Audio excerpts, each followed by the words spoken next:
ഇസ്രയേലിന്റെ വ്യോമാക്രമണത്തിന് പിന്നാലെ ഇറാനിലെ ഇന്ത്യക്കാർ ജാഗ്രത പാലിക്കണമെന്നും തെഹ്റാനിലെ ഇന്ത്യൻ എംബസി മുന്നറിയിപ്പ് നൽകി.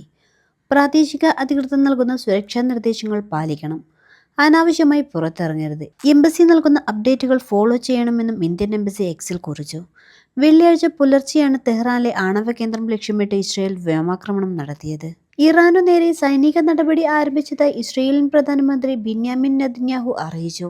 തെഹ്റാനിൽ വലിയ സ്ഫോടന ശബ്ദങ്ങൾ കേട്ടതായും കുട്ടികൾ ഉൾപ്പെടെ മരിച്ചതായും Iranian state media IRNA report ചെയ്തു. പിന്നാലെ ജനവാസ കേന്ദ്രങ്ങളിൽ കെട്ടിടങ്ങൾ ഭാഗികമായി തകരുന്നതിന്റെ ദൃശ്യങ്ങളും പുറത്തുവന്നു. ഇറാൻ ആക്രമണത്തിനു പിന്നാലെ ഇസ്രയേൽ അടിയന്തരാവസ്ഥ പ്രഖ്യാപിച്ചു. ഇതിനു പിന്നാലെ ഇസ്രയേലിലെ ഇന്ത്യൻ എംബസിയും ഇന്ത്യക്കാർക്ക് മുന്നറിയിപ്പ് നൽകിയിരിക്കുകയാണ്. ഇറാനെ ഇസ്രയേൽ ആക്രമിക്കുമെന്നും നേരത്തെ വന്ന റിപ്പോർട്ടുകൾ ശരിവെച്ചുകൊണ്ടാണ് പുലർച്ചെ ആക്രമണമുണ്ടായത്. ഇസ്രായേലിൻ്റേത് ഏകപക്ഷീയമായ നടപടിയാണെന്നും US state secretary Marco Rubio പ്രതികരിച്ചു.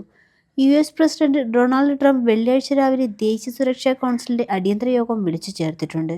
ഇറാൻ റവല്യൂഷണറി ഗാർഡിന്റെ chief commander major general Hussein Salami ഉൾപ്പെടെയുള്ളവർ ഇസ്രയേൽ ആക്രമണത്തിൽ കൊല്ലപ്പെട്ടു. ഇസ്രയേലിന്റെ ആണവ പദ്ധതി രഹസ്യങ്ങൾ ചോർത്തിയെടുത്തെന്നും വൈകാതെ പുറത്തുവിടുമെന്നും കഴിഞ്ഞ ദിവസം ഇറാൻ മുന്നറിയിപ്പ് നൽകിയിരുന്നു. ഇറാന്റെ ആക്രമണശേഷിയെ ശക്തിപ്പെടുത്തുന്ന രഹസ്യങ്ങളുടെ ശേഖരം എന്നാണ് അവയെ വിശേഷിപ്പിച്ചത്. ഇന്റലിജൻസ് മന്ത്രി ഇസ്മായിൽ ഖതീബ് സ്റ്റേറ്റ് ടിവിക്ക് നൽകിയ അഭിമുഖത്തിലാണ് വെല്ലുവിളി നടത്തിയത്. ഇറാനിൽ ഇസ്രയേൽ ആക്രമണം ഉണ്ടാകുമെന്നും ഇന്റലിജൻസ് റിപ്പോർട്ട് ലഭിച്ചതിനെ തുടർന്ന് മിഡിൽ ഈസ്റ്റിലുള്ള നയതന്ത്ര പ്രതിനിധികളെ ഭാഗികമായി US പിൻവലിച്ചിരുന്നു.